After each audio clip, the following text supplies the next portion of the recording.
Syukur kehadiran. Okey. Baik Ustaz, sebelum kita mulakan majlis, mohon Ustaz bacakan yang umul kitab. Silakan Ustaz. أعوذ بالله من الشيطان الرجيم بسم الله الرحمن الرحيم إلى النبي مصطفى صلى الله عليه وسلم بكرم الفاتحة أعوذ بالله من الشيطان الرجيم بسم الله الرحمن الرحيم الحمد لله رب العالمين الرحمن الرحيم مالك يوم الدين إياك نعبد وإياك نستعين اهدنا الصراط المستقيم صراط الذين أنعمت عليهم غير المغضوب عليهم ولا الضالين آمين. Alhamdulillah, syukur kehadirat Allah Subhanahu Wa Taala. Dengan izinnya pada petang ini kita lagi dipertemukan dalam majlis ilmu Kelab Sahabat Pencinta Al-Quran. Selamat datang ke majlis Kelab Sahabat Pencinta Al-Quran yang dihormati Al-Fadhil Ustaz Rosdi Long yang akan membicarakan pengisian tajuk kita pada petang ini iaitu iktibar dari Aidil Adha sebentar saja lagi. Dan seperti biasa saya ingatkan para jemaah berada dalam keadaan selesa untuk mutekan mikrofon dan mutekan mikrofon agar tidak tiada sebarang bunyi dan offkan kamera agar tidak mengganggu kelancaran majlis kita pada petang ini. Baiklah, tanpa melengahkan masa, saya serahkan majlis ini bagi bicara seterusnya kepada Al-Fadhil Ustaz Long. Silakan. بسم الله الرحمن الرحيم السلام عليكم ورحمة الله وبركاته اللهم انفعنا بما علمتنا وعلمنا ما ينفعنا رب زدنا علما ورزقنا فهما اللهم أغننا بالعلم وزينا بالحلم وأكرمنا بالتقوى وجملنا بالعافية اللهم افتح علينا فتوح العارفين وارزقنا فهم النبيين إلهم الملائكة المقربين اللهم أحسن عاقبتنا في الأمور كلها وأعذنا من عذاب القبر والفتنة من عذاب النار اللهم اجعل جمعنا هذا جمعا مرحوما وتفارقنا من بعده تفارقا معصوما وصلى الله على سيدنا محمد والحمد لله رب العالمين بسم الله ما شاء الله لا يسوق الخير إلا الله بسم الله ما شاء الله لا يصرف السوء إلا الله بسم الله ما شاء الله ما كان من نعمة فمن الله بسم الله ما شاء الله لا يأتي بالحسنات إلا الله بسم الله ما شاء الله ولا حول ولا قوة إلا بالله العلي العظيم إلهي أنت مقصودي ورضاك مطلوبي أعطني محبتك ومعرفتك. Alhamdulillah, syukur kepada Allah Subhanahu Wa Taala yang memberikan kekuatan dan kesempatan untuk kita pada petang ini manfaatkan sedikit ruang masa dalam meletakkan diri kita dalam majlis ilmu. Mudah-mudahan dengan keberkatan dan kemuliaan majlis ilmu ini, ya Allah, limpahilah rahmat, keampunan, kesejahteraan, kebaikan bagi ibu bapa kami sama ada yang masih hidup atau yang telah kembali ke rahmatullah. Jadikanlah kubur mereka taman daripada taman-taman syurga. Dengan keberkatan dan kemuliaan majlis ilmu ini, ya Allah, limpahilah rahmat, kesejahteraan, ketenangan dan kebahagiaan dalam hidup kami, rumah tangga kami, buat pasangan hidup kami. Dan jadikan daripada zuriat keturunan kami anak-anak yang soleh dan solehah. Dibukakan pintu-pintu hikmah, kebijaksanaan, ilmu, pengetahuan, peroleh taufik dan hidayah yang berkekalan darimu, ya Allah. Serta kurniakanlah buat kami lidah yang menyebut kalimah la ilaha illallah sebagai kesudahan dalam hidup kami kelak. Yang keberkatan dan kemuliaan majlis ilmu ini, ya Allah, kurniakanlah buat kami istiqamah dalam melaksanakan amal-amal soleh serta istiqamahnya kami dengan mentadabur kalammu, yakni Al-Quranul Karim. Amin ya rabbal alamin. Alhamdulillah, mudah-mudahan Allah Subhanahu Wa Taala berikan kepada kita petunjuk dan hidayah yang berkekalan, jalan keluar daripada setiap kesulitan dan juga kesudahan yang baik dengan panduan dan pedoman daripada Allah Subhanahu Wa Taala, insya-Allah. Sidang jemaah yang dirahmati Allah Subhanahu wa taala, pada petang ini kita mengambil kesempatan untuk sama-sama kita merenung sedikit sebanyak daripada apa yang menjadi uh, panduan yang didatangkan oleh Allah Subhanahu wa taala. Baik, yang ada Al-Quran dah, kita ni namanya pun kelak pencinta Al-Quran ya. Boleh buka Al-Quran, suratul An'am, surah Al-An'am. Hari ini kita akan bicarakan ayat 75, 76, 77 insya-Allah. Jadi yang biasa dengan Al-Quran boleh melihat, dan kita jadikan perbincangan kita pada petang ini tertumpu kepada apa yang menjadi panduan daripada ayat-ayat ini insya-Allah. Baik. A'udzubillahi minasyaitonirrajim. Bismillahirrahmanirrahim. Wa kadzalika nuri Ibrahim malakutas samawati wal ardi wal yakuna minal muqinin. Falamma janna 'alaihi al-lailu ra'a kawkaban qala hadza rabbi.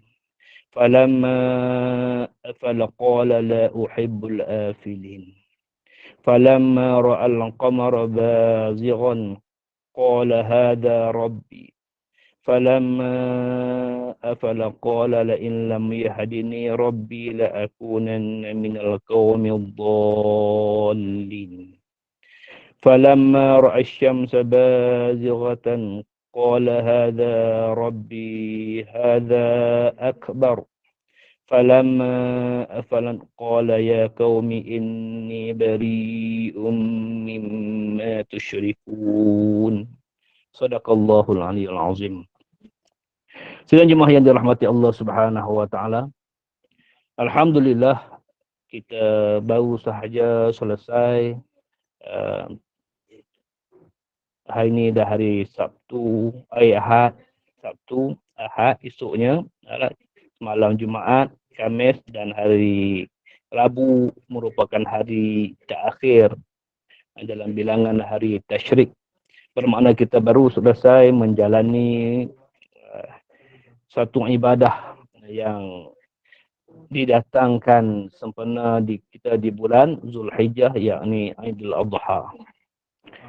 Yang apabila kita sebut cerita tentang Aidil Adha, perayaan Aidil Adha, maka yang pasti tak dapat kita pisahkan daripada sejarah ialah kisah Nabi Allah Ibrahim alaihissalam. Maka di ayat yang kita bacakan tadi disebut nama Ibrahim. Wa kadzalika nuri Ibrahim malakutas samawati wal ardh. Dan demikianlah kami memperlihatkan kepada Ibrahim kekuasaan kami yang terdapat di langit dan di bumi, dan agar dia termasuk orang-orang yang yakin. Sedang jemaah yang dirahmati Allah Subhanahu wa taala, maka ini perkara yang menjadi sejarah bagi pelaksanaan ibadah korban yang telah kita laksanakan. Maka orang yang melaksanakan ibadah korban, saya yakin dalam jemaah kita ini pun rasanya ramai yang menyertai ibadah korban. Kak Sabariah masuk korban tak tahu ni? Puan pengurusi masuk korban tak tahu ni? Harap-harapnya kita mengambil kesempatan untuk turut serta juga, insya-Allah. Baik.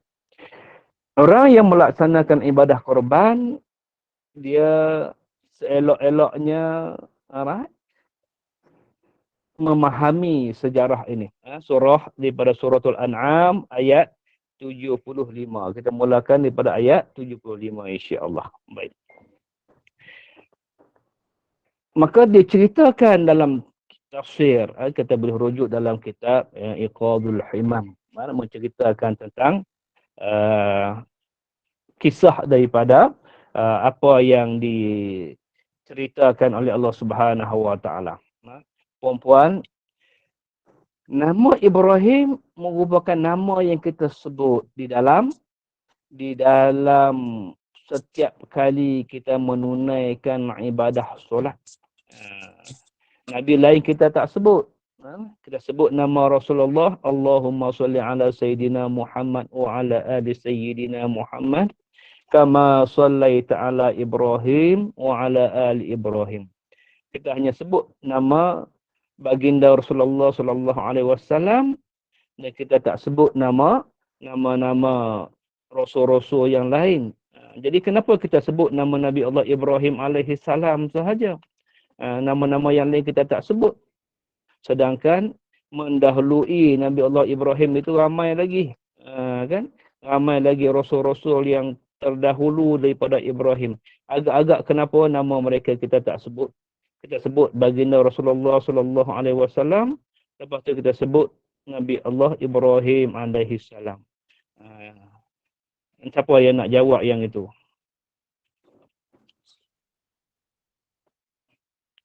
Sedangkan Nabi Ibrahim atas sebelum baginda Rasulullah SAW adanya Nabi Allah Isa alaihi salam.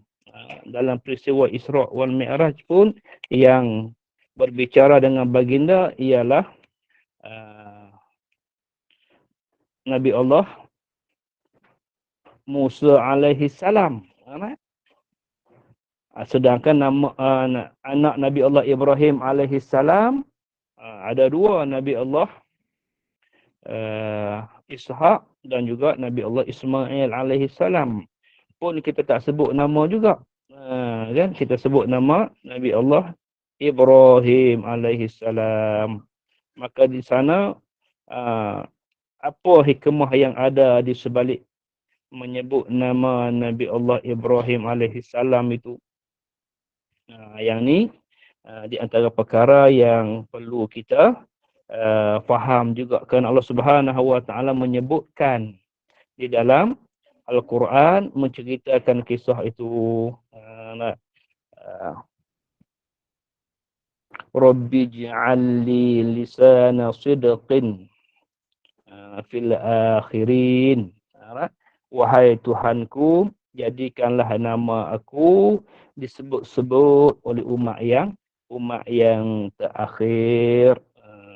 Maka Allah memperkenalkan doa Nabi Allah Ibrahim itu menjadikan nama baginda nama yang disebut-sebut oleh kita lah.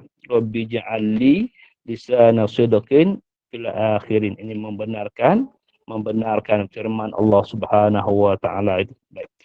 Di sidang Jumaat yang dirahmati Allah Subhanahu wa taala, apabila kita menyebut tentang i'tibar, perkara yang menjadi pengajaran daripada peristiwa ini, peristiwa yang menjadikan kita merayakan sambutan Aidil Adha setiap tahun, selain daripada pelaksanaan kemuncaknya bagi orang yang menunaikan ibadah fardu haji, maka kita yang tidak menunaikan fardu haji ini, kita menyambut Aidil Adha dengan menyembelih ibadah korban. Baik. Maka diceritakan daripada ayat 75 surah Al-An'am ini. Wa kadzalika nuri Ibrahim malakutas samawati wal ardh. Demikianlah kami memperlihatkan kepada Ibrahim kekuasaan kami yang terdapat di langit dan di bumi.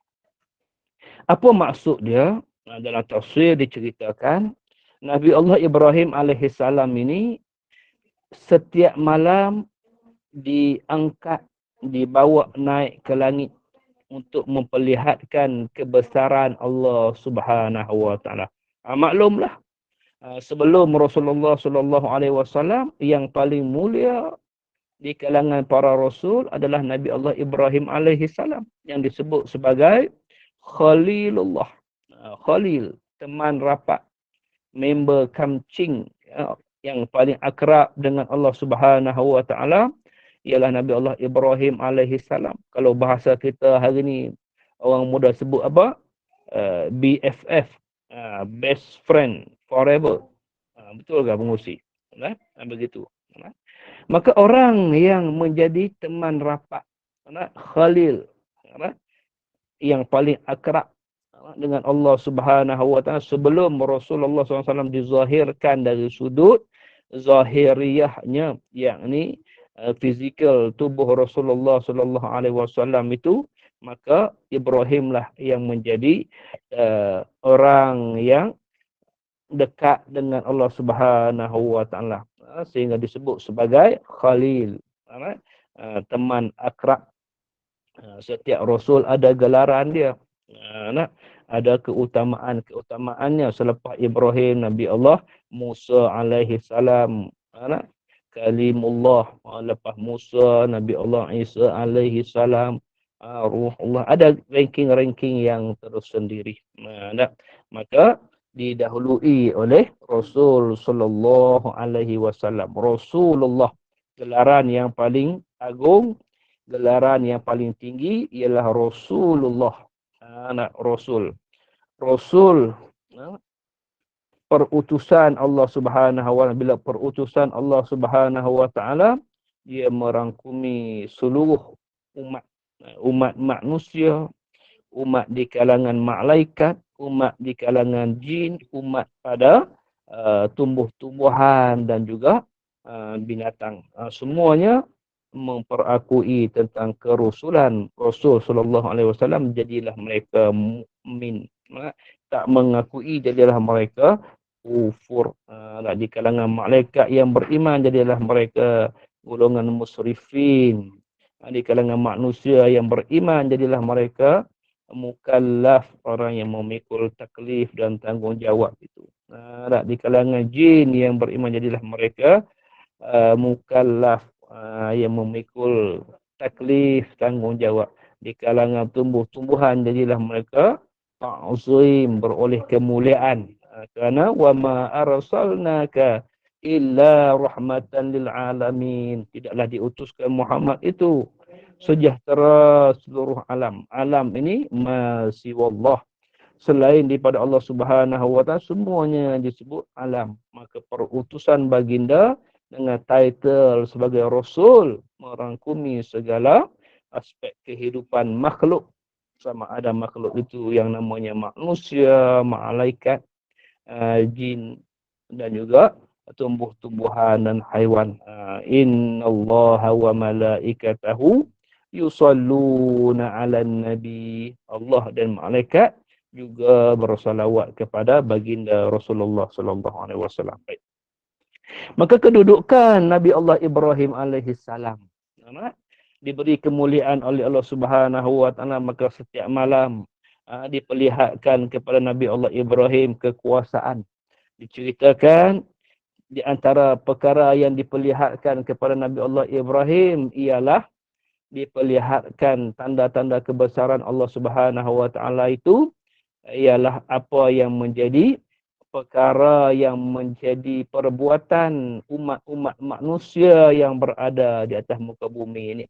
Maka mendakwa Nabi Ibrahim, ya Allah, aku adalah orang yang paling mengasihi umat aku, paling pengasih terhadap umat-umat manusia ini.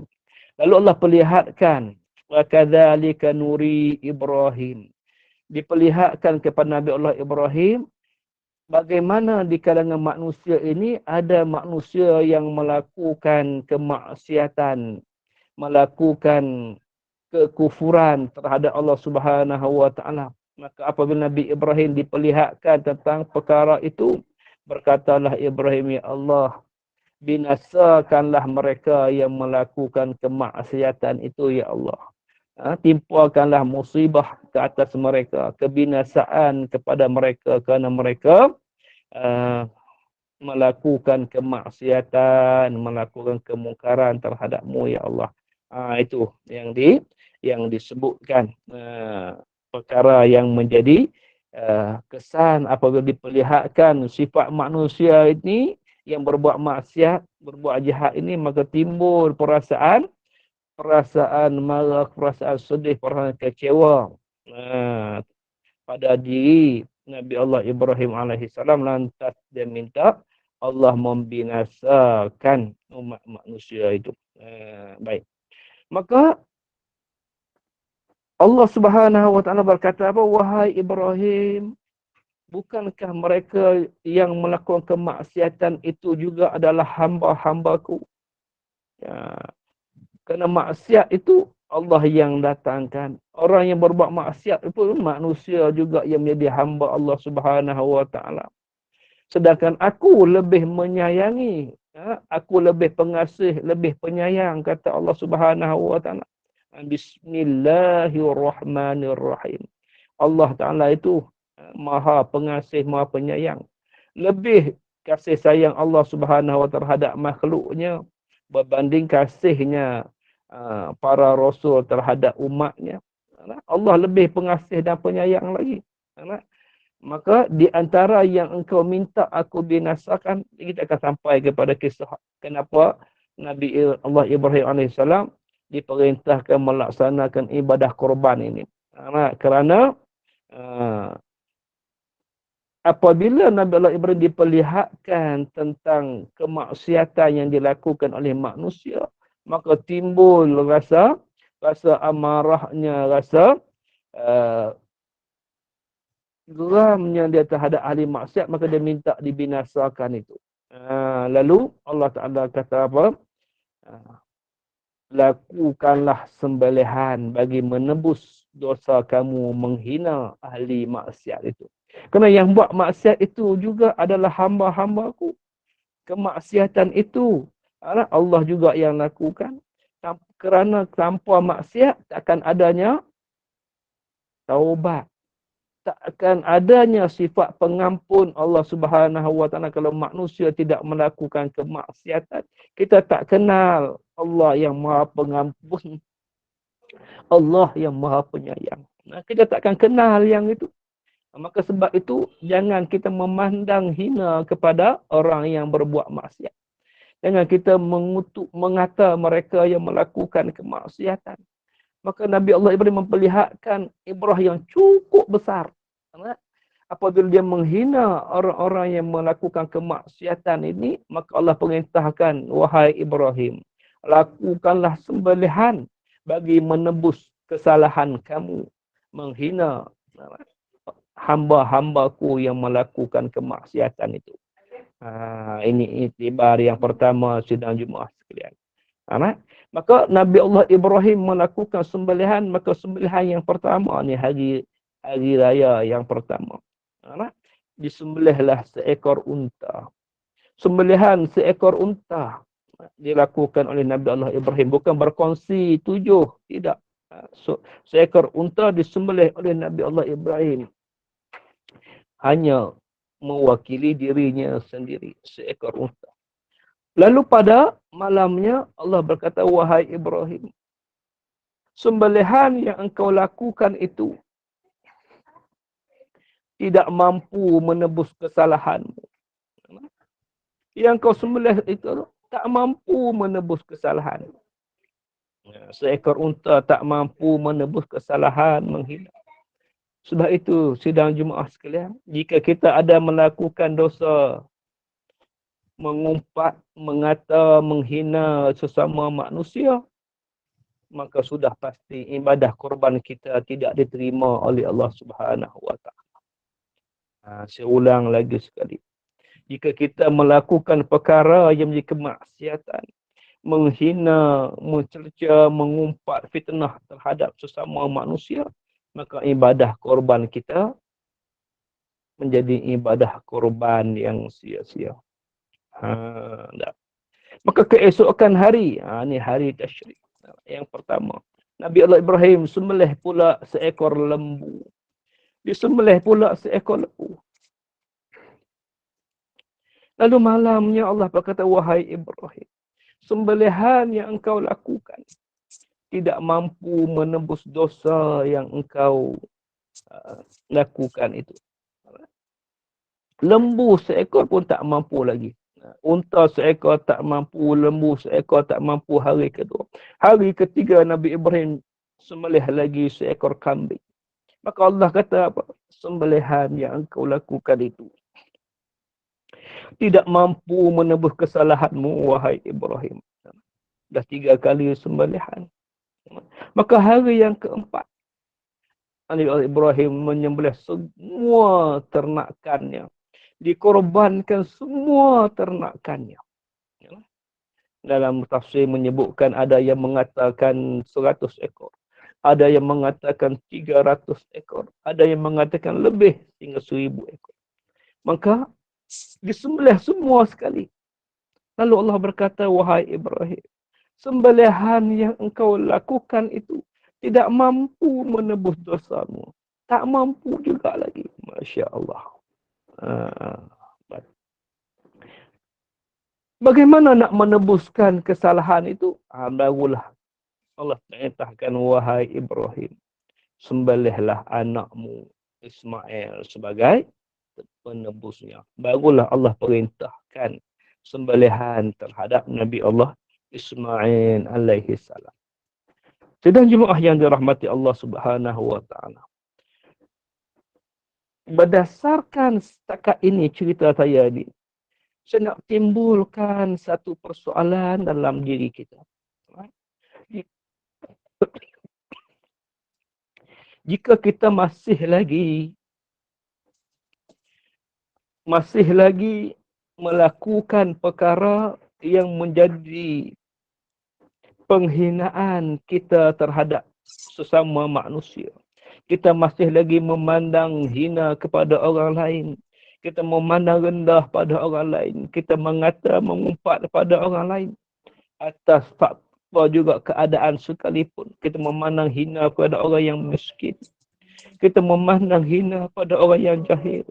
Kita memandang hina pada orang yang berbuat maksiat. Maka ibadah korban yang kita lakukan untuk sekadar sembelihan biasa semata-mata.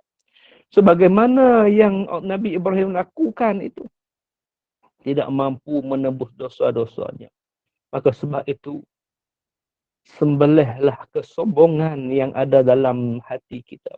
Sembelihkan, tanggalkan, matikan sifat kesombongan, sifat ujub, sifat riak yang ada dalam diri kita ini, agar ibadah kita kemudiannya itu menjadi ibadah yang bermakna, ibadah yang diterima oleh Allah Subhanahu wa taala.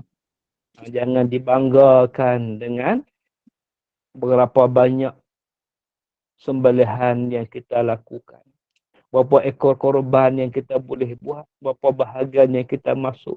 Setiap tahun kita melaksanakan ibadah korban, tapi ibadah korban itu haba'an mansura, umpama debu yang berterbangan apabila kita tidak mampu mengorbankan sifat ananiyah, sifat kesombongan diri kita, memandang hina, memandang buruk, memandang orang lain dengan pandangan yang tak baik.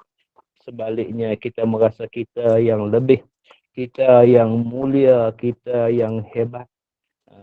Inilah iktibar yang besar yang kita kena tanggalkan daripada hati, daripada diri kita. Tanggalkan sifat itu. Sifat memandang hina. Walaupun orang itu berbuat maksiat. Kerana Allah lebih suka orang yang melakukan maksiat, kemudian dia bertaubat kepada Allah Subhanahu wa taala, berbanding ahli ibadat yang berbuat ibadat dengan sifat riya, sifat ujub dan sombong yang ada pada diri dia. Ini saya ulang lagi sekali. Allah lebih suka orang yang melakukan kemaksiatan lalu dia bertaubat kepada Allah Subhanahu wa taala, berbanding ahli ibadat yang melakukan segala amal ibadah tetapi ada di dalamnya kesombongan, riya, ujub. Itu Allah tak suka yang itu. Baik. Maka kemuncaknya Allah perintahkanlah Nabi Allah Ibrahim alaihi salam melaksanakan sembelihan terhadap Nabi Allah Ismail alaihi salam. Maka inilah sebab kenapa adanya hari tasyrik mengiringi Aidil Adha sebagai 10 hari 10 Zulhijjah. Kita dibolehkan melaksanakan ibadah korban. Kemudian 11, 12 dan 13 juga dibolehkan melaksanakan ibadah korban. Kerana sembelihan pertama Nabi Allah Ibrahim, seekor unta. Sembelihan kedua seekor lembu. Sembelihan ketiga seekor kambing. Sembelihan yang keempat, hari yang keempat, semua ternakan yang menjadi haiwan peliharaan Nabi Allah Ibrahim alaihissalam. Itulah hari yang dibolehkan kita melaksanakan sembelihan. Adapun yang kelima itu tak dibolehkan. Kerana diperintahkan menyembelih anaknya Ismail alaihissalam. Maka tak kala itu Nabi Ibrahim kata, ya Allah, inilah buah hatiku. Buah hati pengarang jantung. Inilah orang yang paling aku kasihi. Tidak ada yang lebih aku kasih melainkan anak aku ni. Kita kena ingat sejarah Nabi Allah Ibrahim. Kahwin lama tak dapat anak. Siti Sarah isteri pertama Nabi Allah Ibrahim sehingga mencapai usia tua, dalam istilah sebut apa, menopause, putus haid dah. Maka tidak dikurniakan zuriat bagi seorang suami, tambah-tambah lagi ianya Rasul, maka terlalu teringin untuk dapatkan zuriat keturunan. Maka tak kala Nabi Allah Ibrahim diusir daripada peristiwa, selepas peristiwa dicampakkan dalam api, kemudian tak terbakar, diusir daripada kampung halamannya, maka dalam perjalanan dia itulah dia hadiahkan seorang wanita. Saya ringkas ceritanya lah. Kerana Siti Sarah itu seorang wanita yang cantik, wanita yang kedua tercantik selepas yang pertama yang paling cantik ialah Siti Hawa. Siti Hawa tak ada tandingan lah. Kerana ketika itu dia seoranglah wanita. Maka tidak ada yang tercantik melainkan Siti Hawa. Yang kedua yang tercantiknya ialah Siti Sarah, isteri Nabi Allah Ibrahim alaihissalam. Adapun dihadiahkan kepadanya seorang wanita yang namanya Siti Hajar, itu hadiah. Dia tak berapa cantik. Nak dihadiahkan. Tetapi dengan Siti Hajar inilah dikurniakan zuriat dulu, yang diberi nama Ismail alaihi salam. Adapun Ishak daripada Siti Sarah itu kemudian, iaitu ketika Allah perintahkan malaikat untuk membinasakan kaum Nabi Allah Lut alaihi salam. Ada cerita dalam Quran kan. Sebelum dua malaikat ini pergi terbalikkan bumi kaum Sodom itu, maka mereka mendatangi Nabi Allah Ibrahim alaihi salam dulu. Nabi Allah Ibrahim sajikan mereka hidangan istimewa anak lembu itu. Kita dah cerita sejarah Nabi Ibrahim, dia makannya banyak, maka dia korbankan, dia sembelih nak lembu seekor, disajikan kepada malaikat. Ini malaikat tak makan lah malaikat. Maka dia heran. Maka ditanyakan, kamu ni dari mana? Kenapa tak jamah? Maka itulah diberitahu, kami ni utusan Allah, para malaikat datang kemari untuk menyampaikan berita bahawa kamu akan dikurniakan seorang anak yang diberi nama Ishak. Maka mendengar khabar itulah, jawab Siti Sarah, ketawa dia. Zuriat apa dia tak, aku kan dah tua, dah menopause, nak dapat zuriat apa? Maka kata itu urusan Allah Subhanahu wa taala. Nak itu kabar gembira. Tapi Ismail mendahuluinya. Maka tak kala dikurniakan anak yang namanya Ismail itu, kasihnya Ibrahim alaihissalam kepada anak mengatasi segala-gala yang lain. Maka Allah ujilah Nabi Allah Ibrahim alaihissalam ini apabila sembelihannya tidak diterima, sembelihan unta, lembu, kambing sudah tak diterima, maka Allah Taala suruh perintah sembelih Ismail. Maka Ibrahim berkata, ya Allah, ini buah hatiku, pengarang jantung, orang yang paling aku kasih sekali. Maka Allah berkata, wahai Ibrahim, bukankah engkau minta aku membinasakan umat manusia kerana kemaksiatan yang mereka lakukan? Sedangkan aku, kalau aku timpakan musibah, musibah itu akan mengenai semua orang, bukan orang yang jahat bermaksiat saja, orang baik pun kena. Kan? Kalau aku datangkan musibah, bagaimana jika musibah itu menimpa anakmu? Kan? Kena kebodohan demikian. Anakmu juga hamba aku. Kalau Allah tak timpakan musibah sebagaimana yang diminta oleh Nabi Ibrahim, maka jika termasuk di kalangan yang dibinasakan itu anak, apa perasaan kamu? Maka bila itulah aku merasa sedih, aku merasa kecewa dengan itulah sifat pengasih dan penyayang Allah Subhanahu Wa Taala. Kalau kamu merasakan dengan musibah itu jika menimpa ahli keluarga orang yang engkau kasih, engkau merasa sedih dan kecewa. Mana mungkin Allah yang sifatnya lebih pengasih, lebih penyayang itu tidak memiliki sifat kasih sayang terhadap hamba-hambanya, kata Allah. Maka Allah nak ajar Nabi Allah Ibrahim alaihissalam ini. Apa dia? Kasihkan Allah Subhanahu Wa Taala lebih daripada kasihkan yang lain. Hati ini hanya milik Allah Subhanahu Wa Taala. Dalam hati jangan ada selain daripada Allah Subhanahu Wa Taala. Wa fi sirri, dalam hati kamu itu hanya aku. Jangan letakkan selain daripada Allah, selain daripada kasihkan Allah Subhanahu Wa Taala dalam hati. Qulubul mu'minin baitullah. Hati orang beriman itu rumahnya bagi Allah Subhanahu Wa Taala. Lafaz majaz, sirah balarah dipanggil, simbolik. Allah Taala sebut apa? Hati orang mukmin itu rumah Allah. Apa maksudnya? Tempat di mana dipandangnya Allah Ta'ala. Kan Nabi sebut dah kan. Allah tak pandang kepada rupa paras. Tak pandang kepada penampilan kita. Harta benda kita. Yang Allah pandang hati. Allah pandang. Yang zuru ila qulubikum. Allah pandang kepada hati-hati kita. Baik. Maka itulah simboliknya.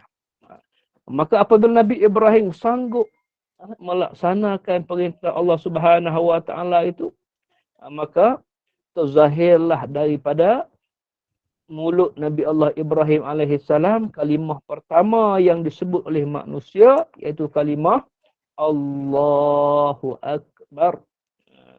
Itulah lafaz takbir. Kita Allahu Akbar. Jadi iktibar yang kita kena ambil apa dia? Inilah kelebihan kita umat Nabi SAW. Ibadah korban, acara tahunan sembelihan binatang itu simbolik yang didatangkan bagi memperingati, menyemarakkan penghayatan kita setiap tahun. Tetapi yang dihayati setiap hari, sehari 5 kali, ialah pengorbanan yang perlu kita lakukan, yang lebih utama iaitu menanggalkan segala perkara lain daripada hati kita selain daripada Allah Subhanahu Wa Taala. Itulah istimewanya kurniaan yang diberikan kepada umat Nabi sallallahu alaihi wasallam, yakni Rasulullah sallallahu alaihi wasallam, yang dinamakan ibadah solat. Sebab itu solat mesti bermula dengan takbir. Allahu Akbar. Bermakna kita menanggalkan segala perkara yang menjadi perkara yang selain daripada Allah sebagai perkara yang paling utama dalam hidup ini. Sebab itu dalam solat tak boleh makan, tak boleh minum. Walaupun makan dan minum itu perkara yang halal. Dalam ketika solat tak boleh makan, tak boleh minum. Ketika solat tak boleh berbicara, bercakap dengan orang lain. Ketika solat tak boleh tidur. Ketika solat tak boleh mandi. Ketika solat tak boleh berpaling. Itulah nasihat. Maka penghayatan yang besarnya itu. bagaimana kita diajar, dilatih. Istimewanya umat Nabi SAW dikurniakan ibadah yang tak dikurniakan kepada umat-umat terdahulu. Itulah Nabi sebut, sembahyang itu tiang agama. Sembahyanglah yang perkara yang pertama yang dihisap. Jika sembahyangnya dijaga, sembahyangnya sempurna, maka permudah segala urusan yang lain. Sembahyanglah yang akan menjadi ibadah yang utama. Ibadah yang boleh menyelamatkan kita di alam barzakh. Selamat kita, ditangguhkan azab kita apabila zuriat keturunan kita, anak-anak kita menjaga solatnya, solat berjemaah, selamat kita. Jadi ini kepentingan ibadat solat. Maka itulah penghayatannya.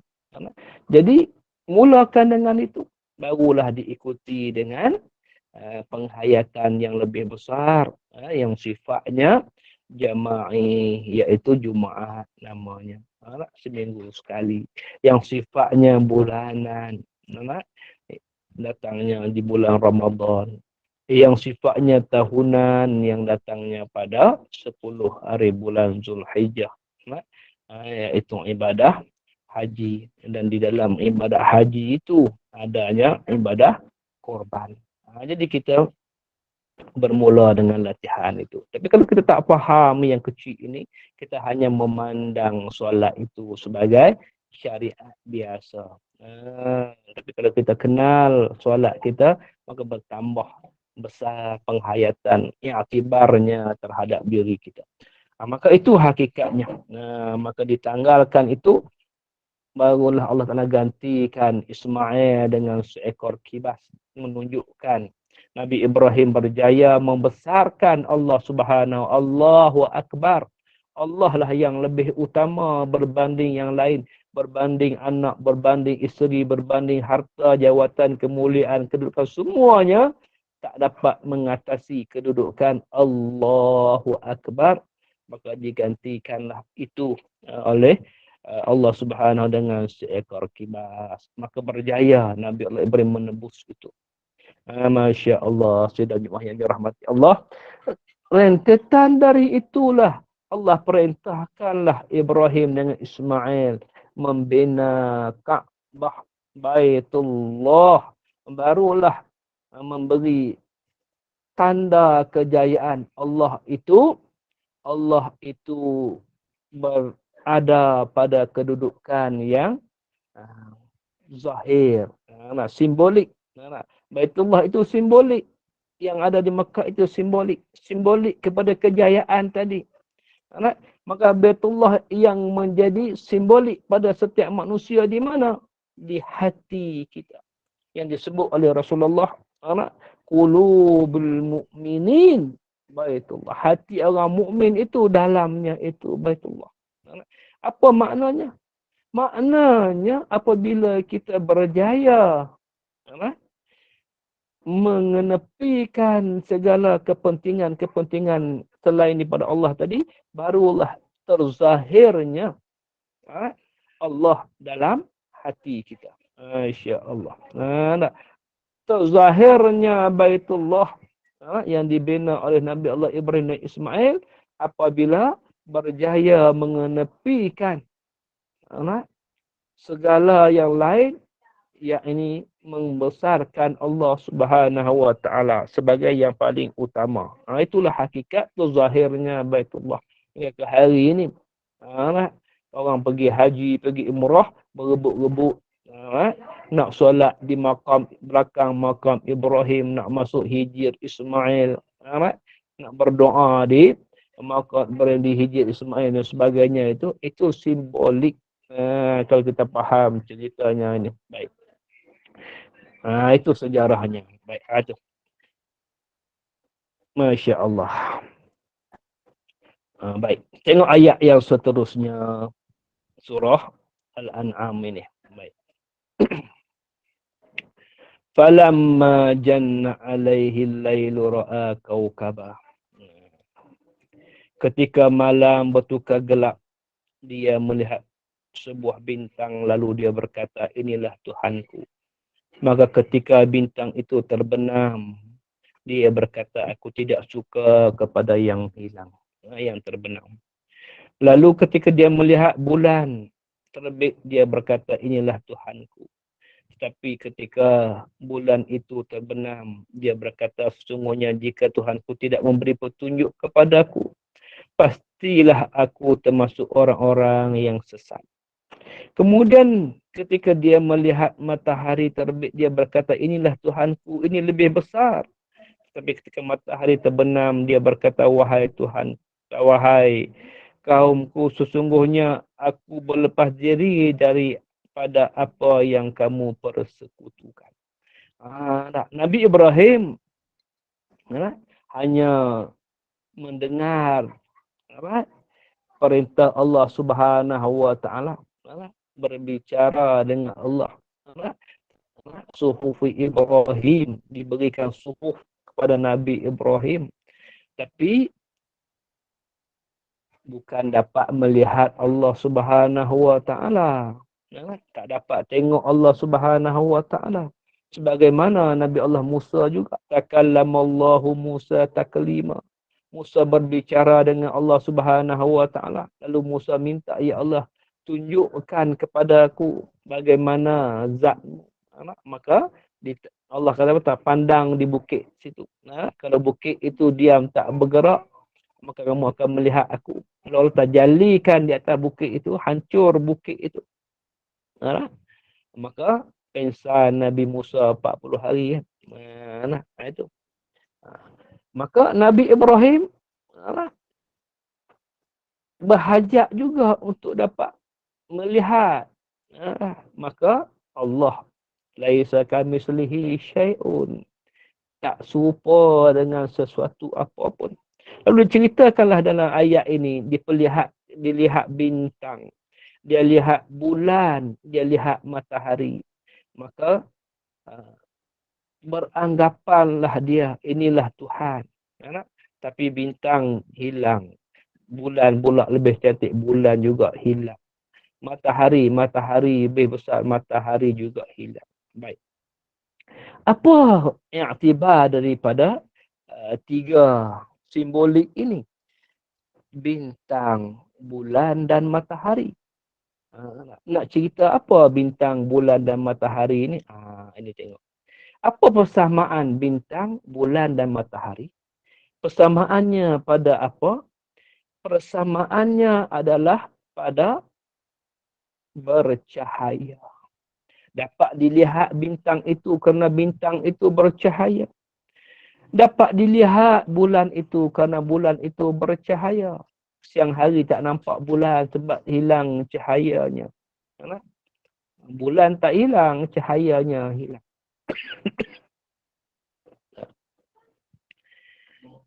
Zahirnya matahari kerana bercahaya. Cahaya. Maka bintang bercahaya, bulan bercahaya, matahari bercahaya. Dan hakikat cahaya itu sebenarnya apa? Apa yang menjadi permulaan bagi cahaya? Cahaya yang paling utama, sumber segala cahaya. Sumber segala cahaya ialah baginda Rasul sallallahu alaihi wasallam. Anta syamsun, anta badrun, anta nurun, fawqa nurin. Kita duk baca dalam berjanji. Engkaulah matahari, engkaulah bulan, engkaulah cahaya atas segala cahaya. Bermakna inilah kemuliaan Rasul sallallahu alaihi wasallam yang lebih mulia itu. Sebab itu kalau kita faham ini, maka kita memandang setiap perkara ini kenapa? Kita boleh memandang kerana adanya cahaya. Kalau tidak ada cahaya, gelap gelitalah semua perkara tak dapat dilihat. dapat dilihat setiap perkara kerana datangnya cahaya. Maka yang cahaya itu mengingatkan kita kepada baginda Rasul sallallahu alaihi wasallam. Itulah pandangan makrifat namanya. Sebab itu kalau tengok jangan hilang pandangan kita kepada Rasul sallallahu alaihi wasallam. Kita dapat melihat di siang hari, jangan merasa apa yang kita lihat itu hanya sekadar perkara biasa, kerana siang kita dapat melihat cerah bercahaya. Malam cerah kerana ada cahaya, kita melihat keindahan bulan bintang. Hanya sekadar ciptaan semata-mata. Tidak. Maka pandangan makrifat akan mengembalikan setiap perkara itu kepada sumber yang utama.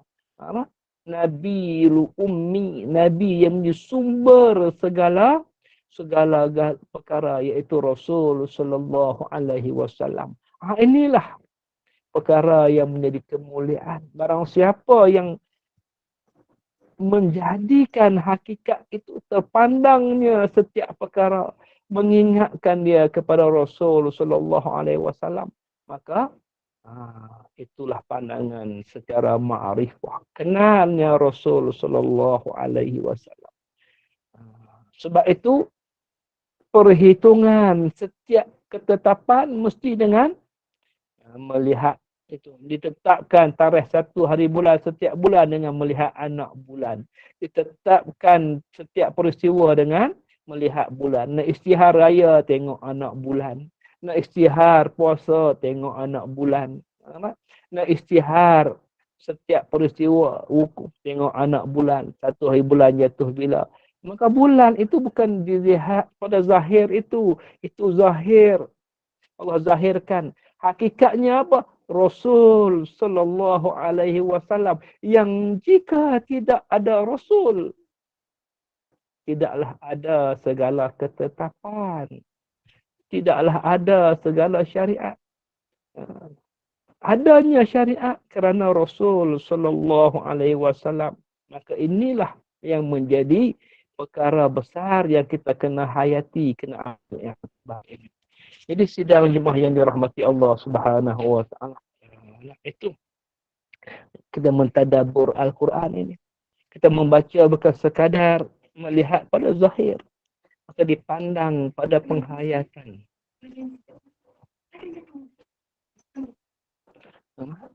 Dilihat pada penghayatan juga. Jadi sidang jemaah yang dirahmati Allah Subhanahu wa taala. Inilah penghayatan yang kita kena ambil. Jadi saya rasa cukup sekadar itu dulu untuk saya bagi ruang sedikit pada jemaah jika ada sebarang persoalan untuk kita kongsikan dalam masa 5-10 minit ni, insya-Allah. Saya kembalikan kepada pengerusi. Baik. Okey, baik. Ada sebarang persoalan daripada jemaah, sila kemukakan kepada Al-Fadhil Ustaz Rosdi Long. Silakan. Masya-Allah.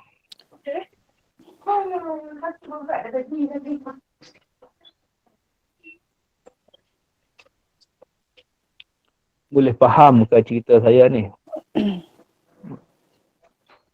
Ada? Mungkin sudah jelas kot. Tak ada soalan? Ada soalan ataupun tak tahu dah nak tanya apa. Sebab tak faham ke atau faham semua sekali? Mungkin dah faham. Harap-harap dah faham lah. Masya-Allah, masya-Allah. Tak ada nah? Assalamualaikum Ustaz. Ya, Waalaikumsalam warahmatullahi wabarakatuh. Okay, saya nak tanya berkenaan dengan kurban. Saya baru ni, sebab saya tak tahu. Saya baru ni saya buatkan untuk arwah suami kurban. Masya-Allah. Dalam saya tak lama arwah. Rupanya dalam mazhab Syafi'i tak boleh Ustaz. Ya. Sebab tu saya tak tahu tau. Saya baru tahu. Jadi lepas tu saya niatkan atas nama saya untuk pada arwah. Boleh? Sebab kejadian tu dah lepas lah. Baik. Terima kasih. Baik. Ambil sunnah, kita ambil sunnah Rasulullah. Rasulullah apabila dia menyembelih korban, pertama yang Rasulullah niatkan apa? Ya Allah, jadikanlah daripada ibadah korban ini kebajikan untukku dan ahli keluargaku. Kan? Kebajikan untukku dan ahli keluarga bermakna pahala ganjaran kebaikan itu disampaikan kepada ahli keluarga. Bukan diri kita saja, malah ahli keluarga. Itulah yang dicontohkan oleh baginda sallallahu alaihi wasallam. Tapi ramai orang menjadikan ibadah korban itu untuk dirinya, kebajikan untuk dirinya. Jadi kalau kita niatkan kebajikan itu untuk ahli keluarga kita, maka semua ahli keluarga akan mendapat manfaat yang sama. Ibu bapa kita dapat, anak-anak kita dapat.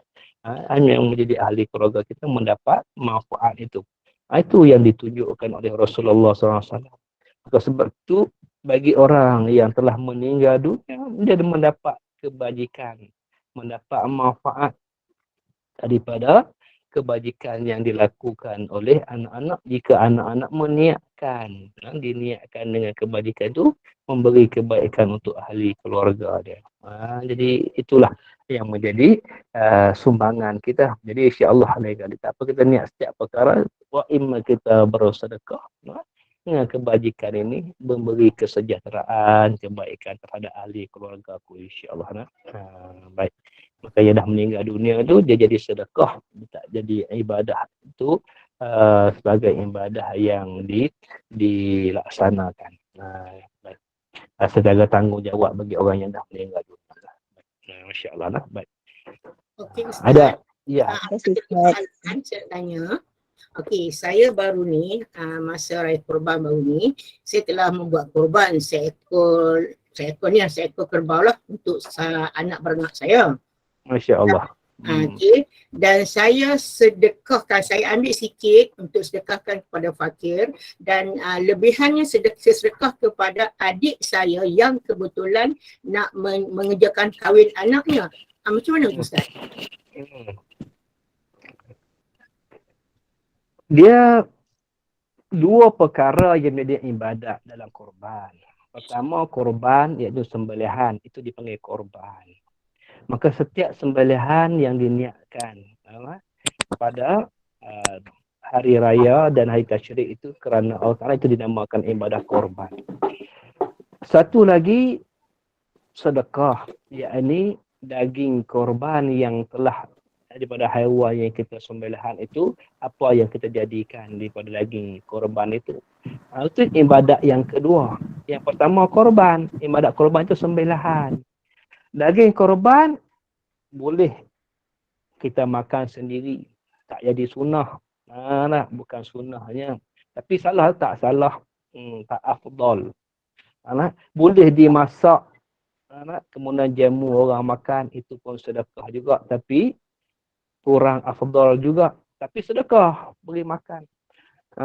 Boleh diberi secara mentah, itu sunnah yang lebih afdal. Jadi bermakna ada pilihan dalam menzahirkan sedekah itu, sama ada dalam bentuk sedekah yang dinamakan sebagai memasak makanan, diberi makan pada orang, ataupun diberi secara mentah. Dari Juga segi hukum korban tu sah lah Ustaz ya? Korban tadi, korban sembelihan. Korban itu sembelihan. Sedekah itu ibadah kedua. Sebelah timbul isu daripada anak-anak lah bila saya buat seekor untuk saya dah ada anak, kemudian tak sampai 1/3 lah kita sedekahkan kepada daging mentah lah, dan selebihnya saya sedekah kepada adik saya yang nak ada majlis kahwin anaknya. Ya, faham tu. Faham kan? Termasuk dalam kaedah pembahagian pun memang ada kepada afdal kepada kaum kerabat. Kerana sedekah yang afdal ni kaum kerabat juga termasuk di kalangan kumpulan yang afdal. mengatasi fakir miskin. Fakir miskin itu bawah lagi, kaum kerabat dulu. Kaum kerabat kita. Kan? Pembahagian. Kerana silaturrahim itu dia melibatkan hubungan silaturrahim. Itu pun termasuk di kalangan. Mana dari sudut hukum tak timbul soal ibadah korban itu betul ataupun tidak. Kerana ibadah korban hanya berakhir pada sembelihan binatang itu. Adapun yang menjadi tata cara pengagihan daging korban itu kaedah kita bersedekah, ibadah sedekah. Cuma afdalnya kurang ya. Afdal itu. Tapi bukan kita memandang dari sudut itu. Ini pandangan ahli tasawuf, dia bukan memandang dari sudut ganjaran itu. Bagaimana pahala ganjaran itu dia tak pandang itu. Kerana yang dipandangnya adalah menzahirkan kehendak Allah Subhanahu wa taala itu. Menzahirkan kehendak Allah. Allah perintahkan kita buat ajalah. Jadi soal ganjaran, pahala bagaimana tak dijadikan sebagai kriteria utama. Kenapa? Kerana yang aku nak ialah Allah redha aja. Keredaan Allah Subhanahu wa taala. Ada di sudut pandangan ahli-ahli tasawuf lah. Baik. Jadi saya nak tutupkan dengan satu kes kemuncak daripada penghayatan ibadah ini. Baik. Sebab itu di akhir cerita tadi berakhir dengan pembinaan Baitullah sebagai simbolik. Allah perintahkan Ibrahim dan Ismail membina Baitullah. Baik. Sidang jemaah yang dirahmati Allah Subhanahu wa taala. Baik. Kita dah sebut dah hari tu maksudnya lah. Yang terakhir sekali makhluk yang akan dicabut nyawanya di atas muka bumi ini. Tak kalau semua manusia telah mati. Allah Ta'ala goncangkan bumi ini. Iza zulzilatil ardu zilzalaha. Mati manusia. Maka yang tinggal ketika itu cuma satu yang belum mati. Yang masih lagi hidup di atas muka bumi ini. Iaitu Iblis la'natullah. Bukan malaikat lah. Malaikat di alam malaikat. Di atas muka bumi ini. Baik. Maka yang hidup ketika itu adalah Iblis. Maka Iblis mendapati di atas muka bumi tidak ada yang lain. Cuma dia sahaja. Manusia semua telah binasa. Maka Iblis tidak lagi dapat menggoda manusia. Manusia telah mati. Maka ketika itu yang tinggal hanya dia. Yang akan berhadapan dengan kematian. Makhluk yang terakhir. Yang akan dicabut nyawanya di atas muka bumi ini. Maka menyadari hakikat itulah. Maka Iblis dah tak boleh berbuat apa lagi. Tidak ada tempat lagi dia nak pergi untuk dia melaksanakan apa yang menjadi kehendak dia. Menyesatkan manusia. Manusia sudah tak ada. Dan Iblis tahu inilah kesudahan yang akan dihadapi, yang itu kematian. Maka tempat yang terakhir yang akan didatangi oleh Iblis adalah kubur Nabi Allah Adam alaihi salam. Lalu Iblis pergi ke kubur Nabi Allah Adam alaihi salam. Sujud dia kepada Nabi Adam alaihi salam di kubur Nabi Adam untuk menebus kesalahan yang menyebabkan dia dimurkai oleh Allah Subhanahu wa taala, iaitu usjudu li Adam fasajadu illa Iblis. Sujudlah kalian kepada Adam. Maka semua malaikat sujud kecuali Iblis. Maka penyesalan itu iaitu berharap Allah Subhanahu wa taala mengampuni dosa dia. Maka dia pun sujud, tapi sujud dia di kubur Nabi Adam alaihi salam. Kerana Nabi Adam telah meninggal, telah wafat. Maka destinasi terakhir yang iblis pergi ialah kubur Nabi Adam. Destinasi terakhir, perkara terakhir yang iblis buat adalah sujud di kubur Nabi Adam.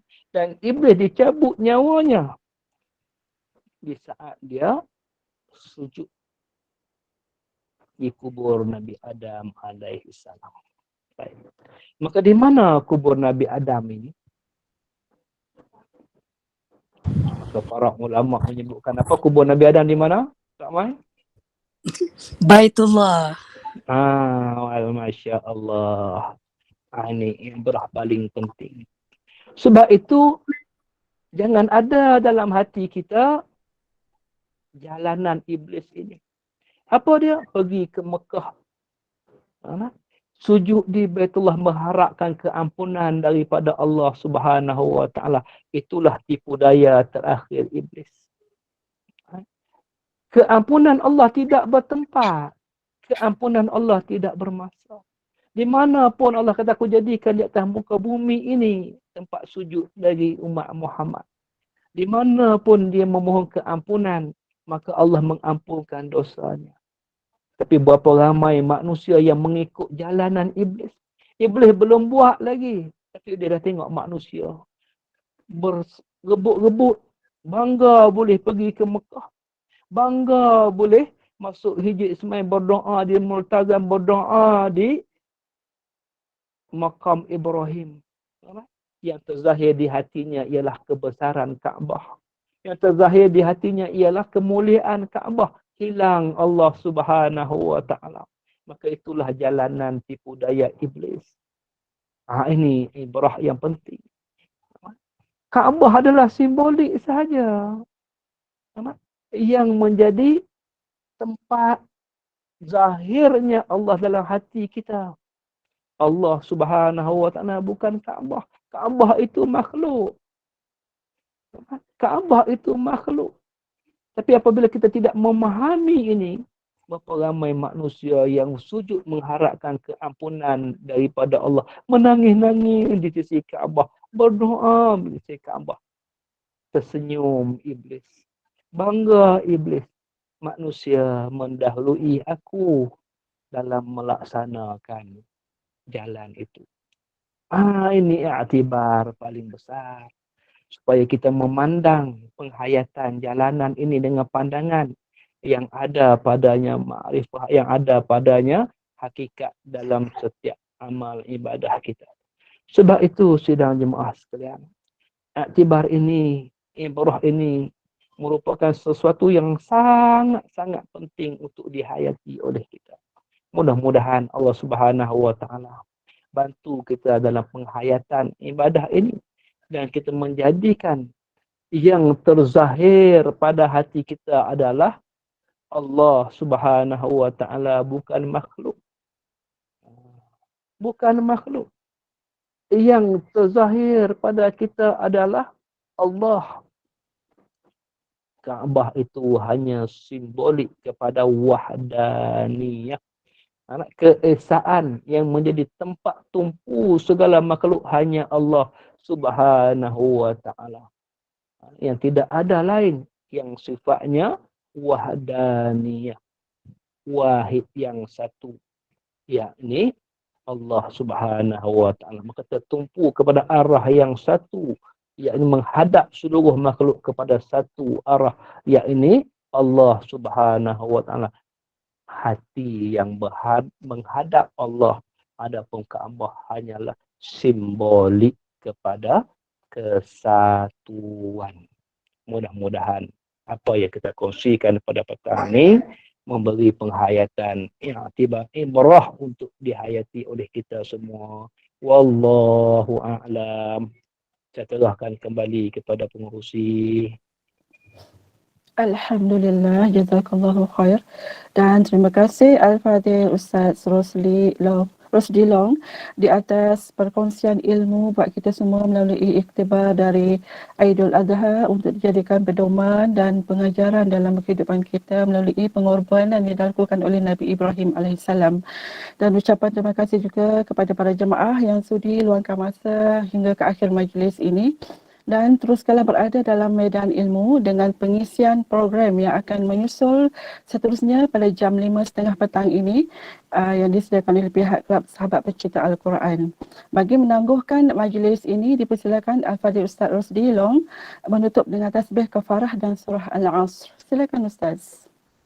Bismillahirrahmanirrahim. Alhamdulillah rabbil alamin wassalatu wassalamu ala asyrafil mursalin sayyidina Muhammadin wa sahbihi ajma'in. Allahumma innaka ta'lamu anna hadhihi al-quluba qad ijtama'at ala mahabbatik wa taqat ala ta'atik wa tawahhadat ala da'watik wa ta'ahadat ala nusrati syari'atik.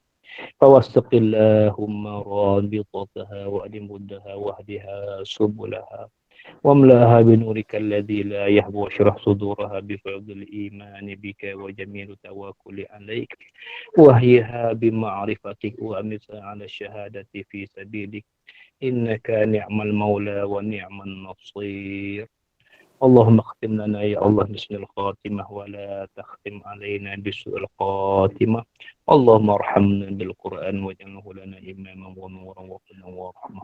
اللهم ذكرنا منه ما نسينا وعلمنا منه ما جهلنا وارزقنا تلاوته وآناء الليل وأطراف النهار واجعله لنا حجة يا أرحم الراحمين.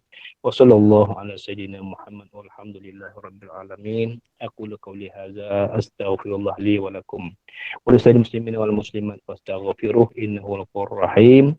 Terima kasih kepada Puan Sabaria, kepada pihak penganjur yang sudi berhubung memberikan kesempatan untuk saya berbicara pada petang ini. Mohon ampun dan maaf atas segala khilaf, segala kekurangan dan kelemahan. InsyaAllah mudah-mudahan Allah berkati usaha kita. Kita tangguhkan dengan kafarah dan salatul asr. Subhanakallahumma subhanakallahumma asyhadu an la ilaha illa anta astaghfiruka wa atubu ilaik. Bismillahirrahmanirrahim. Wal 'asri innal insana lafi khusr allazina wa tawasaw bil haqq wa tawasaw bis sabr. Ila liqa'i insyaallah. Maaf zahid amatin. Sekian, wabillahi taufiq wal hidayah. Wassalamualaikum warahmatullahi wabarakatuh. Terima kasih Ustaz. Jumpa lagi insya-Allah. Terima kasih Ustaz. Assalamualaikum. Terima kasih Ustaz. Assalamualaikum. Terima kasih Ustaz. Terima kasih moderator. Sama-sama. Waalaikumsalam. Waalaikumsalam. Jazakallah.